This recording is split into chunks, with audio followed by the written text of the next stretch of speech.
So let me share with audio.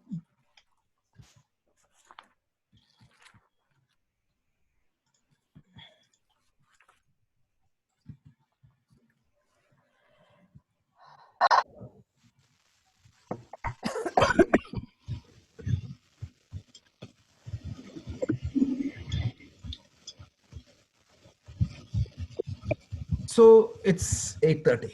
Why don't we get started? Let's start.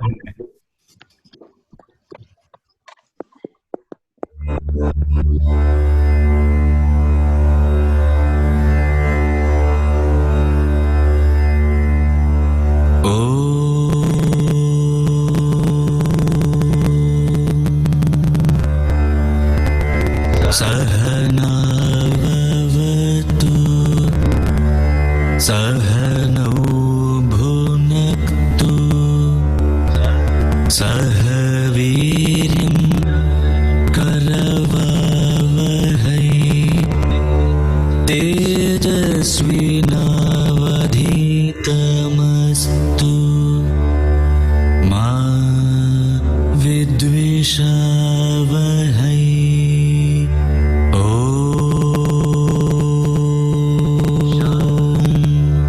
Shanti, Shanti, Shanti. Okay, welcome back. So we are up to session 8. So last week we covered up to verse 17. So we'll do a 3 minutes recap of the 3 verses we covered last week and then proceed. And actually, I was just thinking about this textbook. Out of all the introductory Vedanta textbook, this is one of my favorite book because this is like a pictorial book. Every verse you get one wonderful example about complicated Vedantic idea in a simple way. It has to be noted, Shankaracharya, how he packaged this textbook, because almost every verse comes with a brilliant example. Today also we are going to see 4 different examples. They are really, really brilliant. So that is what makes this textbook very unique in compared to, means this is my take. Other people may have different opinion, like some people may like Vivek Chudamani or Tattva Bodha. For me, this is one of the beautiful, beautiful introductory book on Vedanta. So with that, let's just go ahead and go over the topics we covered last week. One of the topic was, especially we were talking about the nature of Atma. First topic we covered was the Athyasa, or the superimposition theory. Because if Atma is pure, right, how do we feel that I'm the body and I'm the mind? We already discussed that we are Atma, which is different from body and the mind. And the body and the mind are gadgets or tools given to me. The difference is I am not the body. I am not the mind. I am something different other than the body and mind, but I do have it. And I was just quoting one of the psychology book, and I was even showing you the writing there, and they were concluding the same point in a different direction. By concluding that there is a huge difference between saying that I am angry or I have anger in me. This is totally different. So that reason is very well explained by Shankaracharya. He says superimposition. When this body and because of the presence of this body and mind, what happens? We feel that Atma is getting superimposed by the body and the mind characteristics. So the anger is outside of the Atma, but because of the superimposition, I feel that I am angry rather than I have anger. So to demonstrate that, he uses the most traditional example in the Vedanta. So a crystal, when the crystal is near the proximity of a cloth, the color of the cloth is attributed to the crystal. So this crystal appears to be blue, even though that blueness belonging to the cloth, even though the crystal is pure and white, but when you look at the crystal from a distance, it appears that the crystal is blue. So you might have heard this example in different classes by different teacher, but you know from where it is coming from. This is a brilliant example. So we saw Panchakosha. So the next example was the rice, right? So Shankaracharya tells, even though the Atma is pure, you need to discover that pure Atma, because that pure Atma is appeared to be covered by this body and the mind. So he gives another brilliant example, how a rice grain is covered by the husk. So the Atma appears to be covered by the body and the mind. So how do you get the rice out of the husk? So you have to do some process. Like that, we saw that we need to do Shravana, Manana, and Nidithyasana, the 3 steps to uncover. Means just like you uncover the rice grain, just like that you need to uncover the Atma through the study of the scriptures, meaning, sorry, the Shravanam, Mananam, and Nidithyasana. And this uncovering can happen only through knowledge. But again, Shankaracharya warned us that for this to work, for this uncovering to work, you have to have a pure and a stable mind. So we saw that. Wow. Second point. And the third thing is, even though this Atma is, there is only one Atma in the entire universe. We had this extensive discussion in Bhagavad Gita and also in the Vedanta. Means we talked about a lot. There is a body, there is a mind, and there is a physical body, there is a subtle body. Stula Sharira and Sukshma Sharira. But Atma is only one. We talked about that. So the one Atma is enlivening every subtle body. When the physical body, subtle body combination is there, the reflection of the Atma happens. So Shankaracharya uses exactly the same argument, right? Means even though your face is there everywhere, but it gets reflected only when the reflecting medium is appropriate. When you have only an appropriating reflecting medium, you can see your face. So even though what happens, your face is always there, but it won't, means if you look in front of a book, you won't see your face. So like that, means Atma is there everywhere, but you have to have an appropriate physical body and subtle body combination for the Atma to get reflected. Means again, look at the clarity of these verses. This is just making the very, very complicated Vedantic principles easily understandable to anybody by giving these brilliant examples. And that's why I was saying that this is like a pictorial book. So as kids, we always love to read the first grade book and everything. You can see it's a pictorial book. So like that, every concept is highlighted through a brilliant example. Swami Chinmayananda called this as word painting, a painting made through the words. So that is what Shankaracharya tells. And we are going to continue to discuss the nature of the Atma and how it is different from the body and the mind. That is the topic we are going to continue. So we will continue to verse 18. That is the verse we are going to see today. So Anu, are you in the call? Yeah. Could you please stand?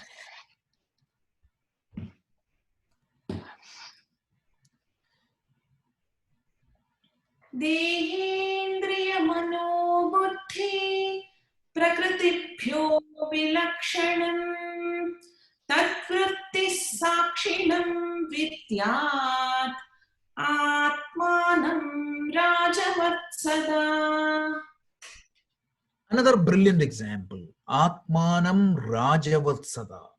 Like a king, Atma should be known like that. Let's try to understand this verse brilliantly. So let's go to the simile first and then try to understand. So you can see a king sitting there. And in the presence of king, under the governance of king, when the king is there, right, the governance happens. So the whole law is enforced in the country. The whole system works.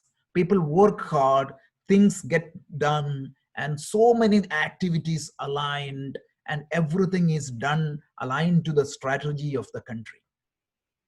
But do you think that the king physically doing everything? Absolutely not. The king sits there.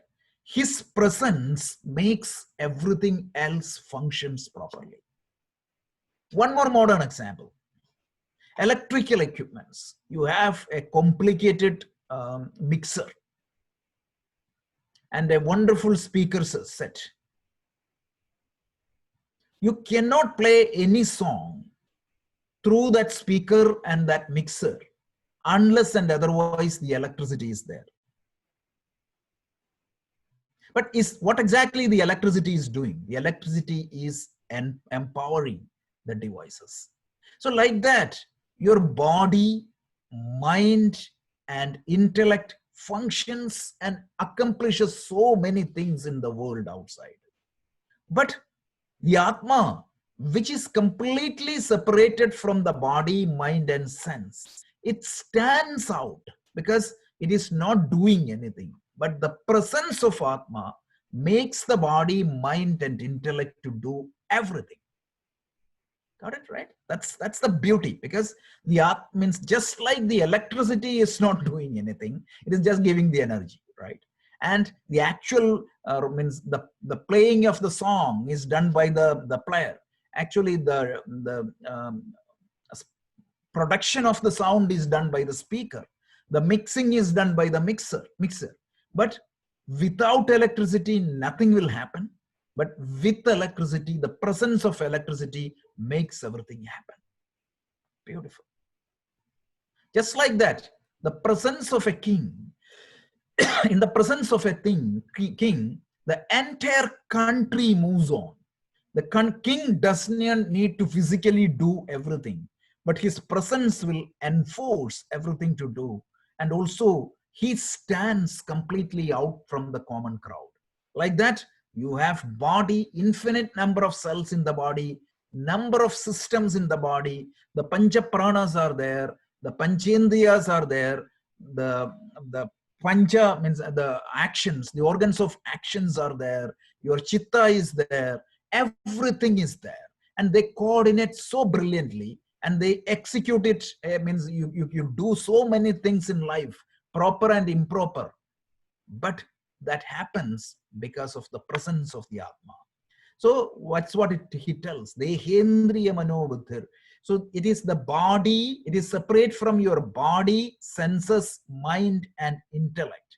And the entire world, the Atma is independent. So the Atma is not dependent upon the body or the mind or the senses or intellect or anything external for its existence. Whereas everything else dependent upon Atma for its existence and consciousness. So the Atma, the word used is Tatvitit Sakshinam Vidyat. So Shankaracharya tells, understand that the Atma is like a Sakshi. It is a silent witness, meaning it's a witness. In its presence, everything happens. Atma do not have to do anything, because we saw this in the Bhagavad Gita. Atma is akartaha and abhoktaha. In the presence of Atma, everything else functions. So this is the idea. Again, a brilliant example, exceptionally brilliantly written. That is another verse which demonstrates the key aspect of the Atma. Any questions? I think all the analogies Shankara gives are very good. Yes, now you know from where I got all these examples in the Vedanta class. Yeah. It was copied. Yes. Copyright Shankara. Okay. So one should understand that the Atman is always like a king. What is the characteristics of the king? Distinct from the body, senses, mind, and intellect, which constitutes the entire matter. And it is the witness of their function. In other words, in its presence, everything else functions. So the idea is, the comments as I explained, consciousness is distinct from body, mind, and intellect. Just like electricity is distinct from electrical equipments. And in its presence, every electrical equipment functions properly. So the king, who is simply by its presence, by his presence, make the ministers, get them organizers, and the job done. Like that, in Atma's presence alone, everything else functions. Please contemplate upon these. These are topics of meditation. This is the spiritual meditation we have been talking earlier. If you remember, in the Upasana Yoga, we talked about different types of meditation. So this is expansion meditation. This is value meditation. This is beautiful. Like actually, once this Atma Bodha is done, I would just give 5 meditation techniques derived out of this Atma Bodha, which will help you to connect with these principles. So I'm already designing that. So once this is done, we can do that. Means we can. I'll give you the instructions, or I'll pass it to Gina. Okay. So this is that verse. So any questions, or anybody wants to add anything, or any comments, please feel free. Okay.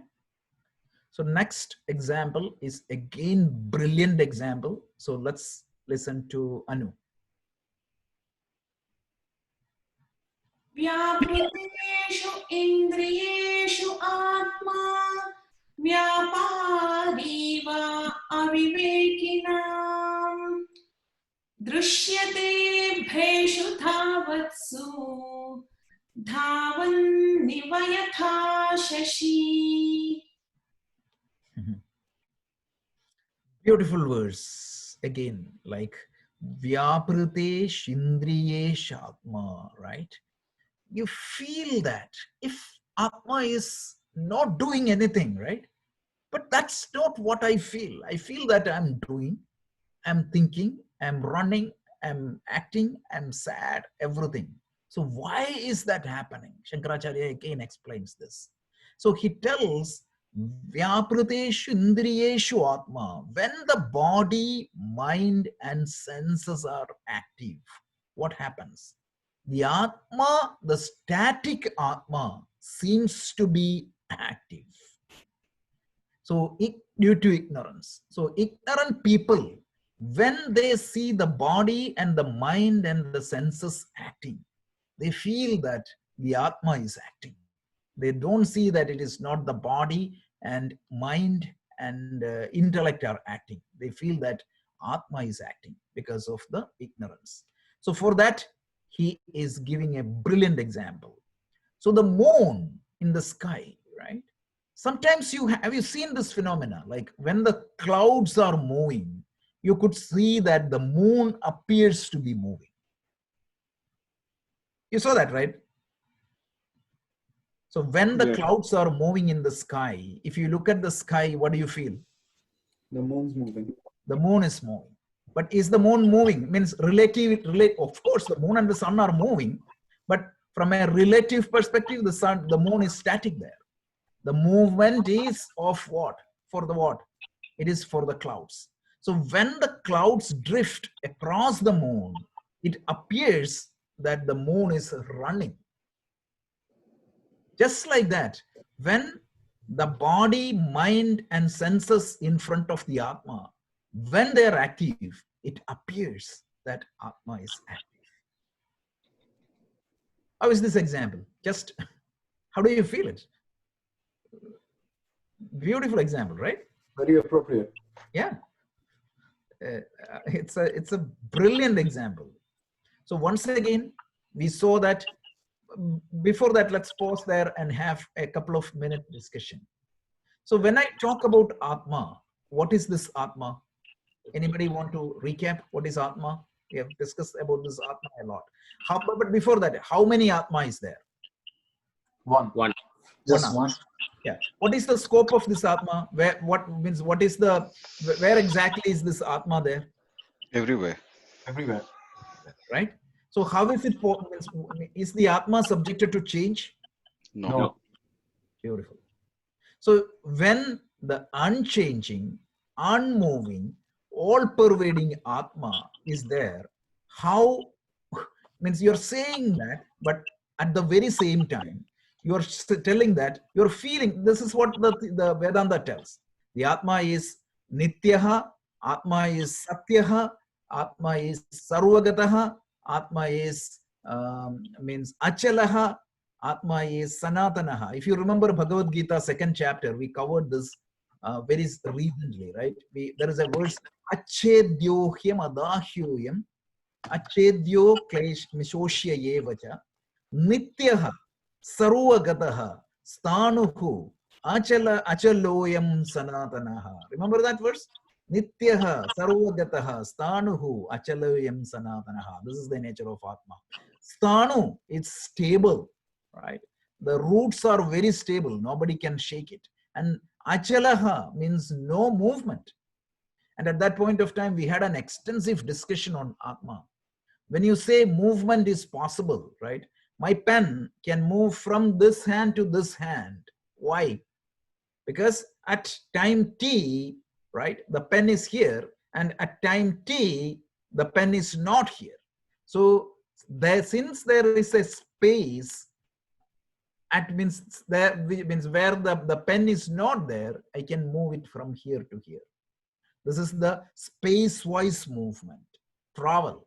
So this is the simple definition of physics, right? If an object is there in x1, t1, x1, y1, t1, and at the very same time, that object is not there in x2, y2, t1.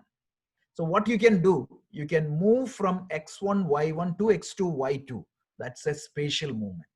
And what is the time-wise movement? Like 50 years back, this pen was not there. 50 years from now, the pen won't be there.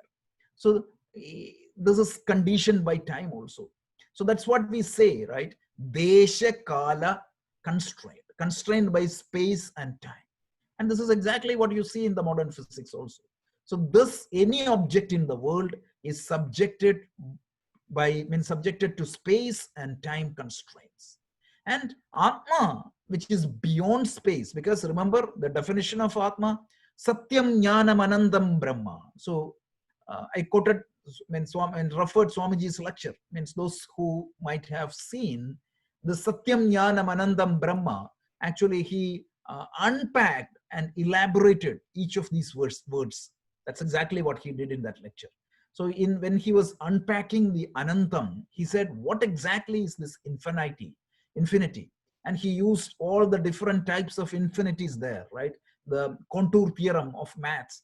And means in math, you can see multiple types of infinity. And it is not, you cannot put a uniform definition. But in Vedanta, when we say that it is infinity, it is defined in a crystal clear term. And what is that? Desha kala vastu parichinnaha. That which is beyond space, that which is beyond time, that which is beyond objectivity. So that is what is Atma. And this Atma, and my Atma is same as that of your Atma and everybody else's Atma. There is only one Atma. But when that Atma is get reflected in the Jivatma, right, in the body-mind combination, or the physical mind, physical body, subtle body combination, it appears that there is a life. So the problem is we attribute the characteristics of the body and mind to Atma. And Shankaracharya tells, when the body and the mind and the senses are active, it appears that the Atma is active. And to illustrate that, he gives this brilliant example. When the clouds are drifting, it appears that the moon is also drifting. I have no words. This is such a wonderful example. But Rajaji, question, what does it mean when we say that the Atma is not active? See, Atma is not doing anything, right? Atma is akartaha. Means, let me just be very clear, right? So when you say that, you means, right, you were in New York at 5 o'clock, and by 8 o'clock you reached South Brunswick or North Brunswick, wherever you are on object, right? So what does that mean? Physically, you are moving from one location to the other. And in the case of Atma, how can it move? Can you tell me a place where the Atma is not there? The movement is possible only when you are constrained by space. So there is no movement for Atma. And there is nothing can happen to Atma. The body changes because like 20 years back, your body was totally different. And 20 years from now, your body will be totally different. 20 years back, the attributes or the characteristics of your mind was different. and 20 years from now it would be different. So the changes are happening to everything in the universe except to Atma. The Atma is not subjected to any change at all, because it is beyond the changes, and it is in its presence every changes happens. So it is a little bit abstract, but that means you cannot go beyond that, because you're, again, the difficulty is, you're within the time space framework, and you are trying to go beyond that. So again, we had the same discussion in the Gita class, right? You're sitting in the immanent space and you're trying to understand the transcendent. So we may have to keep that in our mind. So even in physics, this appears as a difficult situation. They find it difficult to answer. And even the scientific movies, like anybody watch the movie Interstellar? Yes. Yeah. How many people understand that, right? Yeah. So yeah, exactly. So because the dad goes to the space, when he comes back, the daughter is almost about to die, and for the dad it was just one day, but for the daughter it's almost 100 years. So that type of situation, because when you go beyond the space and time, it is hard to explain, and the changes are always happening in time and space. So but what the problem is, you feel that you are changing, you are moving, you are dancing, you're everything you are doing, but understand that all that change happens in the body and the mind, and you are different from that body and mind. And so who are you? That is what we are trying to, because what is the theme of this book? Atma Bodha. Atma Bodha means a realization or an understanding of yourself. That's what it is. So who are you? Shankaracharya is saying that right now I feel that this body is me, this mind is me, this hair is mine, it is me. This structure is me. Shankaracharya is saying that there is a slight difference. It's like your car. It's the most wonderful instrument you have, but understand that you are slightly different. So who are you? Out of curiosity, I'll just explain, right? So consciousness is considered as yourself, or the Atma is considered as yourself. And what is this Atma we are talking? That by which we are understanding the mental activity, right? That by which we are aware of our emotions and thoughts, what is happening in our mind. That is the nature of the consciousness. So that consciousness is different from the thought itself. It is the awareness of that thought. That is what we are coming to. So essentially, right? So let's go to the Swapna Drishtanda we have been talking. So in that Swapna Drishtanda, right? You're lying on the bed, you're dreaming, and in that dream, a tiger is chasing you. So what is going to happen? You're so much afraid. You're thinking that I'm going to an end. This tiger is eating me immediately. So at that point of time, let's assume that that dream becomes a lucid dream. Mind you, what is the lucid dream, by the way? Anybody knows? When you're half awake. Yeah. Two people gave the same answer at the same time. Wonderful. So the dreamer is aware, means in the dream you are aware that it is a dream. So you see the tiger is coming and eating you, right? Even the tiger may like bite, but you know that, right? What he's biting is not me.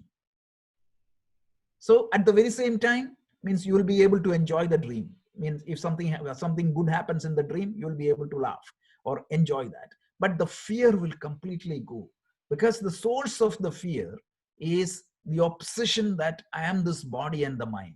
So anything happens to body or anything happens in that world appears to be too much problem for me. So the moment you realize that I have an existence outside of this dream, even if this tiger eat me, nothing will happen to me. At that point of time, you will have courage, you will have that confidence. And that is what happens to a realized master.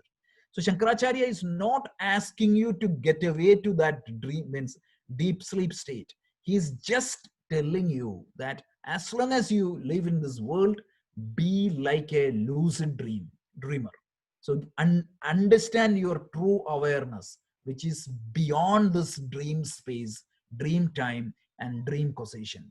You have an existence outside of this. This body is given to you. You are just using, means in the dream, you are using a body. And what is that body? Real body.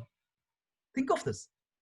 That's why this dream analogy is probably one of the best analogy in the Vedanta. So this dream world, you have a wonderful hand, you have a wonderful eye, you have a wonderful like body. But who created that body? You created, right? Your mind created.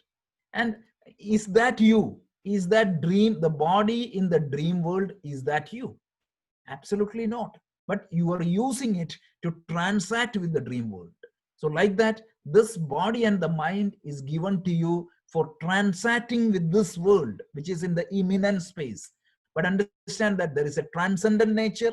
And when you get connected to that transcendent nature, all the fears disappears. Hope this additional clarification helps, because this is the most important idea we wanted to convey here. It helps, Rajesh ji. The reason why I asked was I just wanted to make sure that when we say Atma is inactive, it doesn't mean that the Atma is inert. It's still living. It's still very fully much sentient, right? Everything else get the sentiency because of Atma. So the word inactive could be confusing, but understand that Atma seems to be active, or Atma is sentiency behind everything, but I think it is not constrained by the time and space, everything. So clarify, please clarify that. Means we need to clarify such questions. So means always keep this dream Sopna Drishtanda in your mind, because the Sopna Drishtanda makes this idea very clear. Because and again, I said, like every Drishtanda, I always say this, right? Every Drishtanda. So Drishtanda will have its own limitation. So when you talk about dream analogy, don't ask me that the world is a dream. No, the world is not a dream. It is like a dream. Vishwam Darpana Drishyaman and Hari. Like you'll see this in the Vivek, means the Dakshinamurti Stotram later. It is like a dream. Nobody's saying that it is a dream. So people say that the world is dream, it can be ignored. No, not at all. It enjoys its own order of reality. But the point is that what we are trying to convey is you're dealing with two orders of reality. Because the dream is one order of reality, and the waking is another order of reality. Means I was joking the other day, you cannot thirst your quench in the waking state by drinking the water in the dream state. So that is not possible. So this is why the body, means why do you feel that you are the body? Because of ignorance. Why do you feel that you are the dream body, not the actual body? Because it is the ignorance. You are identified with that. When in the dream world, you are so much attached or active through the dream body and the dream mind. So at that point of time, you feel identified yourself with the dream world. That's what happens. So Rajesh, yeah, sorry, just on the same point or same topic, can there be bad Atma and good Atma? And then how it is different from Pretatma? There's only one Atma. Atma is neither good nor bad, right? So the Atma, say again, what you are talking is only about the subtle body, the soul. The soul is always different from Atma. So the soul means it is the subtle body. The subtle body means it is the mind, intellect, ego, that ankara, all those things together. So when you say that, means we don't want to call it as anybody bad, but if the karma is not good, what happens? The mental impression in that soul is not good. And when that soul works with a body, you will see terrible action from such people. They will be too much attached to these things. And then out of curiosity, you ask me Pretatma. I don't want to answer that. That is not a Vedantic topic. But out of your curiosity, right? What you intended is, yes, what you intended is, sometimes they say, right, a soul is there without the body. So it's in the transition stage. So what does that mean? I don't know. That is what is one way of calling Pretatma. And the Preta means as body without life is also called the Preta, technically. This is, I'm just explaining the linguistic meaning. But Rajaji, that to Sanjayji's question, right? Right.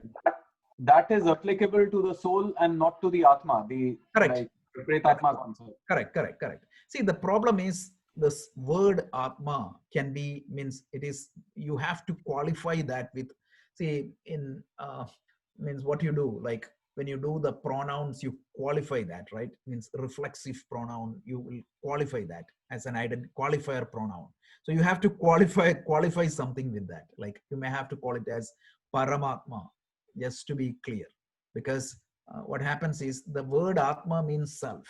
So it can be used for body, it can be used for mind, it can be used for soul, it can be used for Atma. The most appropriate usage is Atma because that is the truth. So I think Sanjayji's question, the word Pretatma or Bushtatma or Sukritatma, everything refers to the subtle body. And the subtle body is the same as the soul. Subtle body is loosely translated as soul. Loosely translated. Yeah. Okay. The thing is, soul is an English word. It has a different connotation in the Christian system. What is soul in Christianity is the entity that survives the death is called the soul, right? So what happens per Christian tradition is when the body dies, the soul will go to some place called, meaning some estate called a suspended animated state. Animation. And what happens is on the day of judgment, the suspension will be removed and the soul will be judged based upon what happened during their lifetime, and a body will be created and given to that soul, and the person will be permanently judged for heaven or permanently judged to hell. So this is the reason why I say that loosely translated, because conventionally soul is used in that context, but we can always say that that which survives the death is soul, and that which an independent entity is called soul. In that context, we can closely translate the subtle body as soul. Gina, you had a question. Yeah. So ultimately, there is only Atma and Brahman. Correct. So when we talk about, I mean, everything, like including body, everything is a superimposition. So is it explained like, but it's still different?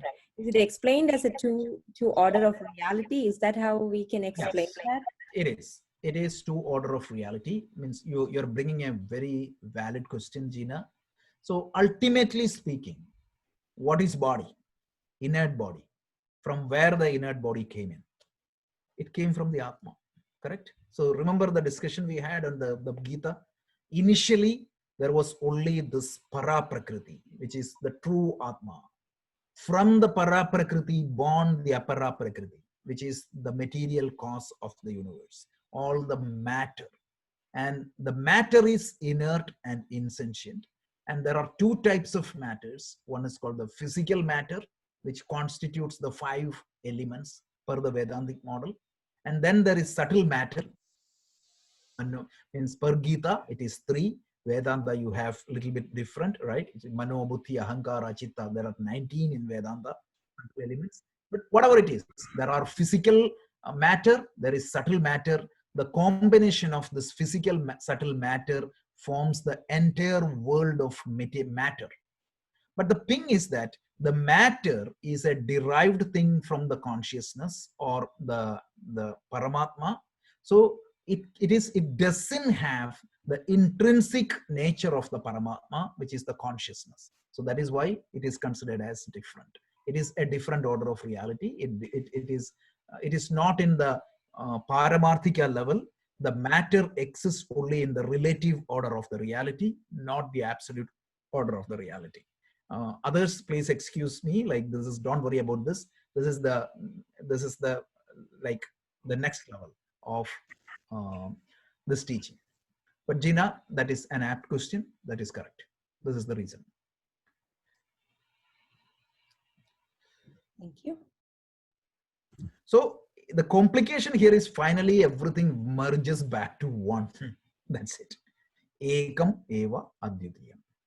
So this verse tells the moon appears to be running from the clouds, move in the sky, even though it is stationary. Likewise, for a person who do not have proper understanding, the Atman appears to be moving and doing things. So the active, it's a loosely translation.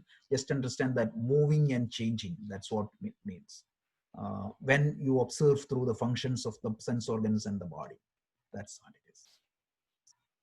Again, brilliant, brilliant example. So let's move to the next example. So another example. So Anu, could you please?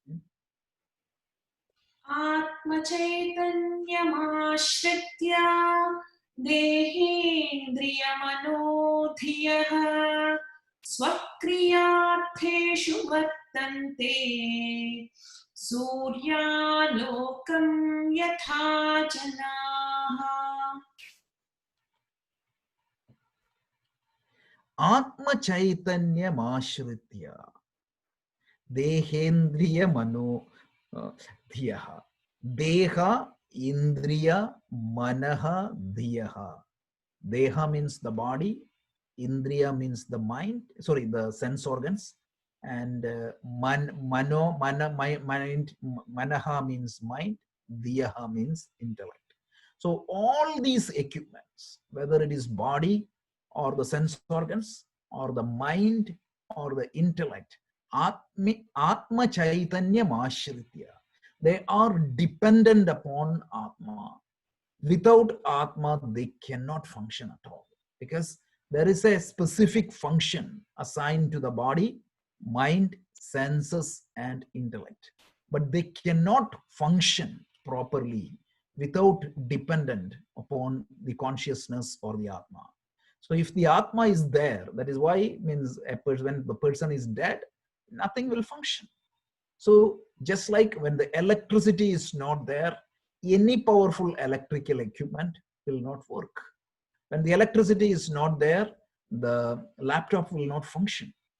So just like that, means Shankaracharya gives the example, like Surya Lokam Yatha Janaha, right?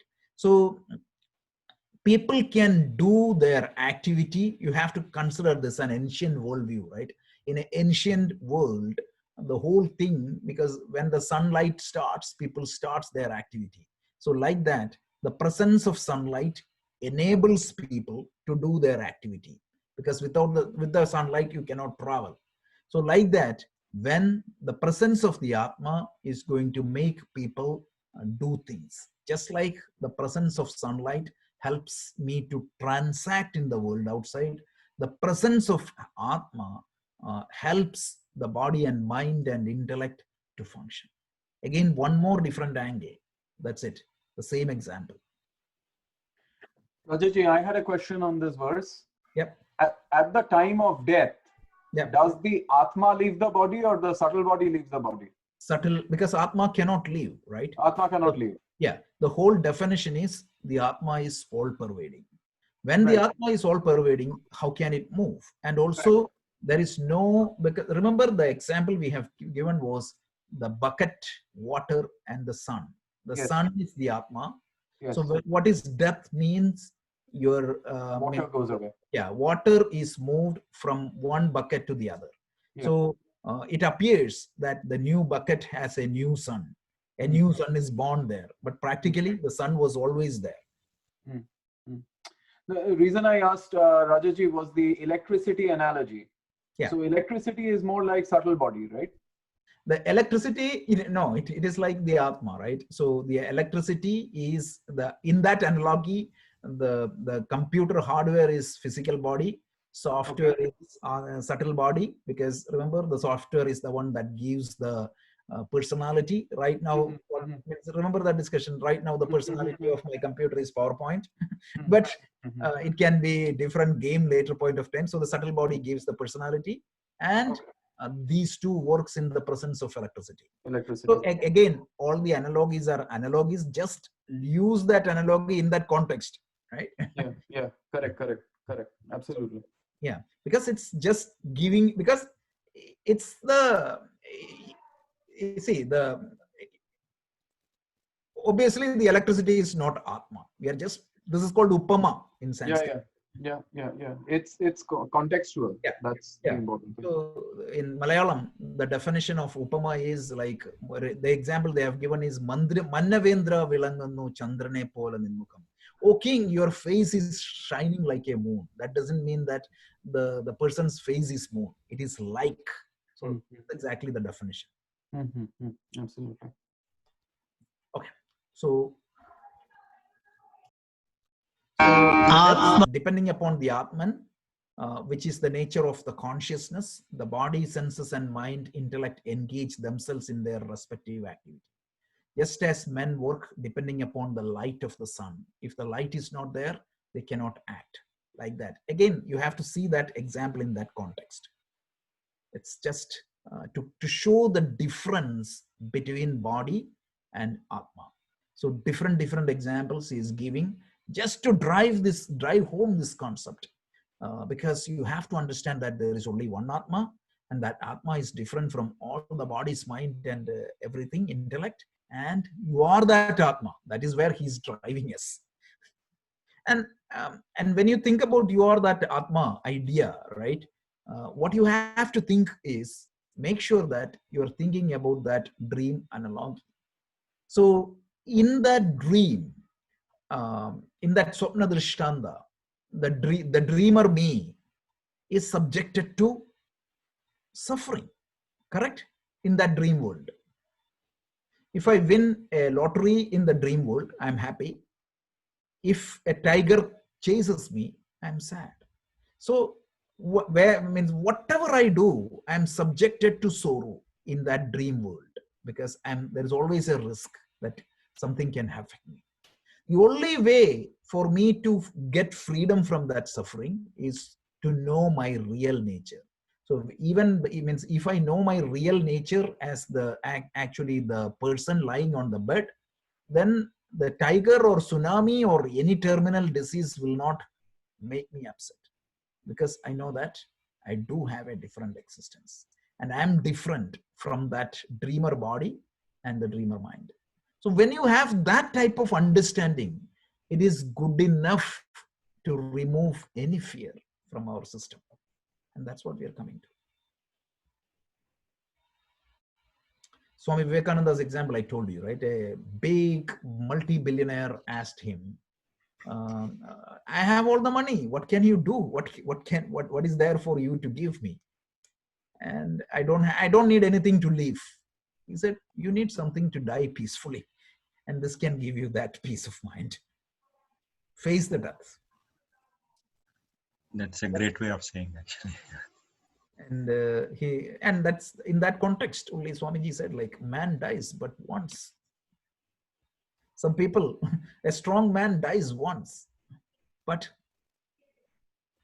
most of us, what happens? How many times we die? And I told you the story of Swami Dayananda also. That is in front of my eyes, so I know that very really it happened. He had only life for 2 weeks. Nobody know that he's going to live more than 2 weeks. You should see the way he was joking and laughing and making joke about his own death. Can you imagine? What I felt is like he made use of that 14 days really good. Anybody else? The moment they realize that in 14 days they are going to go away, I'll start freaking out. They are gone, already gone. That 14 days is a misery. So that's what the difference is. So it gives something called objectivity to the life. Looks things as they are. Don't add more to that. Most of the times the problem is that addition. And that is what is slowly going away by the study of this Vedanta. So let's see the final verse today. So, Anu, could we please chant? देहेन्द्रियगुणान् कर्माणि अमले सच्चिदात्मनि अध्यस्यन्ति अविवेकेन गगने नीलतादिवत्. Another brilliant example, it shows Shankara's understanding of the nature, the laws of the nature. So he tells Dehendriya Guna Karmanya. So the qualities and the activities of the body, mind, and senses, the attributes and the activities, attributes and functionalities of the bodies and the mind, right? Typically, what happens? It is attributed, athyasani, like Amale Sachidatmani. It is attributed to the pure consciousness Atma. For example, the jealousy, the anger, the greed, the pain, the suffering. The pain is a sensation that is happening in the body, but it is getting attributed to me. The anger is a characteristics of my mind, but it is getting attributed to me. All that is the as I said, like the function, the attribute and the activities of the body, mind, and senses are attributed or superimposed to the pure Amale Sachidatmani. Mala means impure. Amala means pure. Amala means pure. Means it's the negative, means you add that negation. Mala means pure, amala means no, means double negative, right? Sorry, amala means impure, amala means not impure, meaning pure, double negatives. This is, you can see a lot in Sanskrit. So this Atma, which is pure, is you attribute these things to Atma, and due to ignorance, avivekena, Athyasanti avivekena. This is attributed because of ignorance. Just like that, when you look at the sky, what color you see on the sky? Gagane Neelavadinaha. So the sky appears to be blue. But what exactly is the real nature of the sky space? Colorless. Colorless. But you see that as blue. Why? Error in perception, correct? You know the physics. You know the wavelength theory, and the blue light has the wavelength of the blue light, and that is why the ocean appears to be blue. Sky appears to be blue. I think 9th or 10th grade physics, right? You study all these things. Yeah. So that's exactly what it is. The colorless sky, the space appears to be blue. Just like that, the pure Atma appears to have all these problems, impurities, jealousy, greed, emotion, thoughts, everything. It is different. 1200 years back, Shankaracharya is telling, I mean, just to compare this, you have to look at the alternate writings in the world at that point of time. Most of the people thought that the sky was blue at that time, really speaking. And you have a textbook where clearly calling out, right? It is an illusion. No, he used that as an example, but I was really impressed by his the material worldview also. That is really good and impressive. Okay, so once again, let's see. Ignorant people, because of the lack of discrimination, superimposes the self of the nature, which is absolute pure nature, to the various functions of the body and the mind, just as they attribute the blue color to the sky. So the thing is, Atma is free from all these attributes. Atma do not have any jealousy. Atma do not have any depression. All these things are belonging to the body and the mind. So you falsely identify yourself with that and think through that. And again, I was quoting this example from the Search Inside Yourself book multiple times. I think it is there in the library. Go and read the chapter on mindfulness. The biggest benefit, this is a Google curriculum, right? This is used to train software professionals in Google. In that curriculum, what they are saying is that this is exactly the same idea, ditto idea, no difference. They are trying to make you aware that you are different from your emotions and thoughts. So, but that is 1200 years back, we have that same idea. So these are the three verses we saw, essentially three brilliant examples. I have no words to describe these examples. In fact, we saw four verses, essentially describing the nature of Atma. The sum total is the Atma is pure. Actually, do not means it is pure, it is all pervading, it is not subjected to any change, but my day-to-day experience is totally different. I feel that I have pain, I have pleasure, I have change, I'm subjected to change. So Shankaracharya is trying to reconcile between your understanding, your experience versus the actuality. So these verses are given out in that context. He is trying to explain or trying to reconcile why this is happening. Why do I feel changes? So Anu, if you don't mind, would you mind chanting these four verses once again? Yeah. But by the way, the chanting is good, fantastic tune. Really, really enjoyed it. Live chanting always makes a difference. And Bhunaji, Anu chants the Gita. She is in the chanting group. She's professionally trained in chanting, and I would like you to talk to her one day, because Bhunaji also does a lot of chanting. So when you both get time, please connect each other. Sure. See, I have a question on the 20th please. first Please. last slide. Yeah. It said that Panchakoshas and 3 bodies, and then every other activity, something, a word which I couldn't understand what that was. Your 20th slide, last verse. Okay, let me check.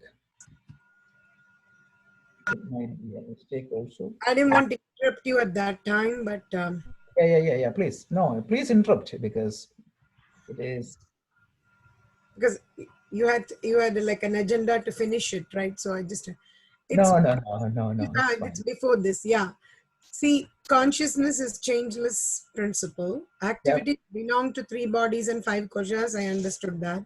Everything else acts in presence of Atma. So what other everything No, else? I think it's a grammatical mistake. It should be everything, right? It is not else, because everything acts. In fact, body and the mind.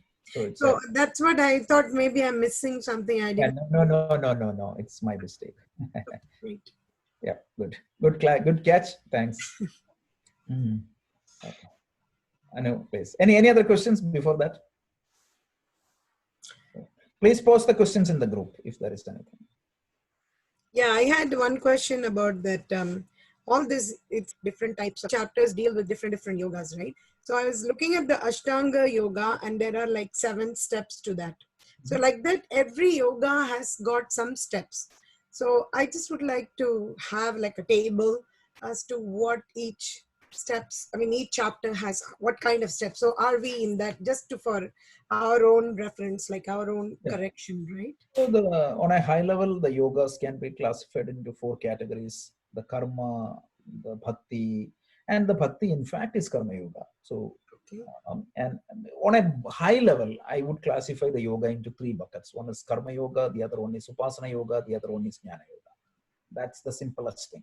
So everything else would fall into that category. For example, bhakti yoga can fall into this karma yoga and upasana yoga, because bhakti yoga can be performed as a manasam karma, like a mental meditation of the Lord, a vachikam karma, a chant, and a kaikam karma, like a ritual. Right? When you do those things you already. So that what happens is it becomes karma yoga and upasana yoga in that context. Okay. So every yoga prescribed in the Gita will fall into these categories, even Ashtanga. These 4 categories. No, the Ashtanga yoga, they have like I was looking at it and they have like 8 steps. 8 steps. Starting from Yamam. So let me come to that. So what happens is this yoga is a broad terminology. It started from the Veda, and different books started giving out definitions of yoga. On a high level, yoga is a spiritual practice. That's it. That is the meaning. A spiritual practice aimed for purifying and stabilizing your mind is the definition of yoga. So you can see that definition throughout the Bhagavad Gita. From 2nd chapter, you have 3 definition. 6th chapter, you have 6 definition. So when it came to Patanjali, what Patanjali found is that there are so many yogas, approximately 80 plus yoga, and people are completely confused where to start, where to end. Correct. So he thought of systematizing this whole teaching. Okay. So he took the entire Vedic teaching and he summarized this into a path called Raja Yoga. Raja Yoga means the royal yoga, which is the king of all the yoga. So the whole idea was he systematized and sequenced that yoga into a prescribable practice. So that is what is the Patanjali yoga or the Ashtanga yoga. So that is where the yama, niyama, asana, pranayama, right? Pratyagaram, dharana, dhyanam, and samadhi. Yama, niyama to pranayama means all these things. If you practice, it will make the chitta shuddhi and the chitta sthiti, and will eventually take you to the kaivalya. So the Patanjali Yoga Sutra is a very systematized work on yoga. So the first chapter is called Samadhi Pada, which introduces basically the characteristics of a mind which is in yoga. So that is the first chapter. 56 sutras are given. The second chapter of the Patanjali Yoga Sutra is called the Sadhana Pada. So in that Sadhana Pada only he introduces this Ashtanga Yoga. And then he comes something called Vibhuti Pada.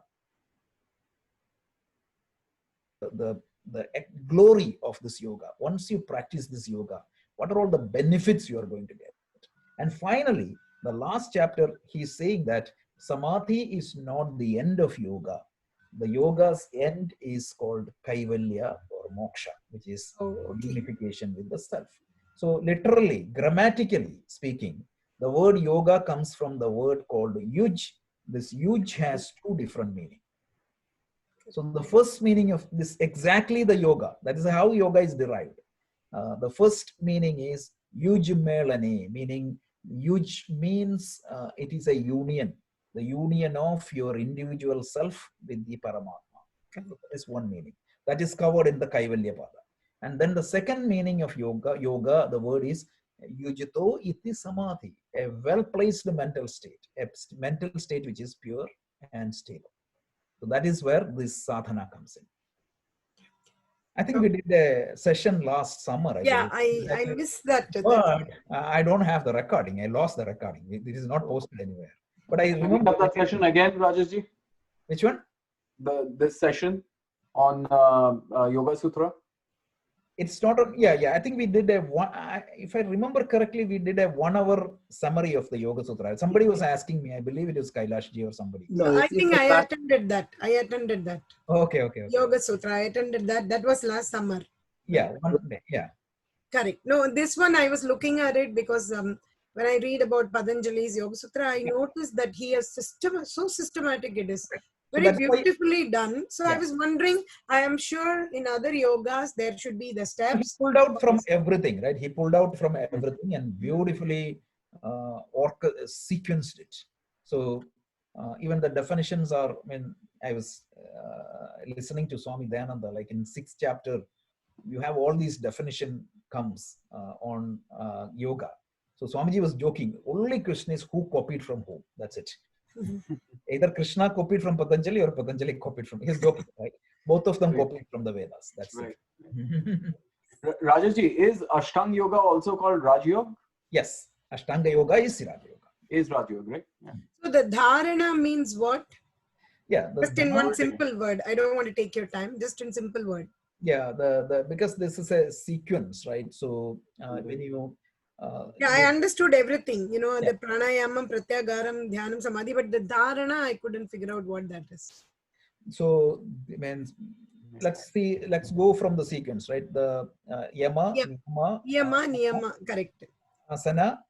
Then you have pranayama, Pranayamam, pratyagaram, pratyahara, dharanam, Dhyana, dharana, dhyana and samadhi. dhyana, and samadhi. Dharana means it is that focused state. That's it. Okay. Dhyana means, it is that starting is dharana. From there it goes to dhyana, and finally it becomes an effortless absorption. That is the samadhi. Samadhi. Okay. I think, see, one more point, since we touched that topic. Just like that, this Vedanta also spread across different books. So somebody had to systemize that. Vyasa did that, and that is what is Brahma Sutra. Brahma Sutra. Okay. So the Yoga Sutra is a systematization of yoga that happens everywhere. Brahma Sutra is a systematization of the Vedantic teaching that comes in almost every places. And Bhakti Sutra is a systematization of the devotion, which spreads across. Narada did that, right? Narada did that. Yeah. This is the three major work in Sutra literature. Sorry to take 10 minutes extra. Thank you very much. Actually, Rajesh, one request. Instead of 8:30, is it possible we can start at 9?